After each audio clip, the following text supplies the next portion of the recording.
మార్చి 14వ తారీఖు మన అదృష్టం పండిపోయిందండి. ఆ రోజు ఏకాదశి, లక్ష్మీనారాయణుడు అధిపతి, ఆ రోజు ఉత్తరాషాఢ నక్షత్రము, కుబేరుడు అధిపతి, ఆ రోజు శనివారం అధిపతి వెంకటేశ్వర స్వామి. ఇంకెక్కడ దరిద్రం అండి, పారిపోవాలి దరిద్రం.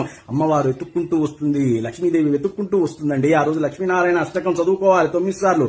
ఆ రోజు కుబేరుడి యొక్క 108 నామాలు చదువుకోవాలి. ఆ రోజు వెంకటేశ్వర స్వామి వజ్రకవచం 9 సార్లు చదువుకోవాలి. ఇంకెక్కడ దరిద్రం అండి, సంపదలు వచ్చి నట్టింట నించుంటాయి.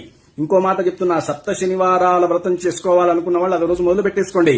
అద్భుతం అద్భుతం అండి. భగవంతుడు కాలస్వరూపుడు అండి. అట్లా తిదివార నక్షత్రాల రూపంలో వచ్చి నించుంటాడు.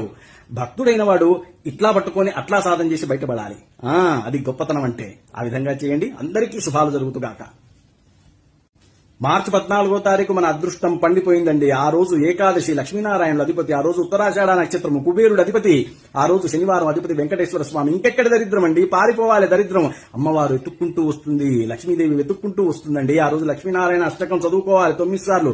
ఆ రోజు కుబేరుడి యొక్క 108 నామాలు చదువుకోవాలి. ఆ రోజు వెంకటేశ్వర స్వామి వజ్రకవచం 9 సార్లు చదువుకోవాలి. ఇంకెక్కడ దరిద్రం అండి, సంపదలు వచ్చి నట్టింట నించుంటాయి. ఇంకో మాట చెప్తున్నా, సప్త శనివారాల వ్రతం చేసుకోవాలనుకున్న వాళ్ళు ఆ రోజు మొదలు పెట్టేసుకోండి. అద్భుతం అద్భుతం అండి. భగవంతుడు కాలస్వరూపుడు అండి. అట్లా తిదివార నక్షత్రాల రూపంలో వచ్చి నించుంటాడు.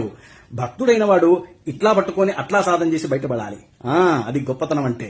ఆ విధంగా చేయండి, అందరికీ శుభాలు జరుగుతుగాక.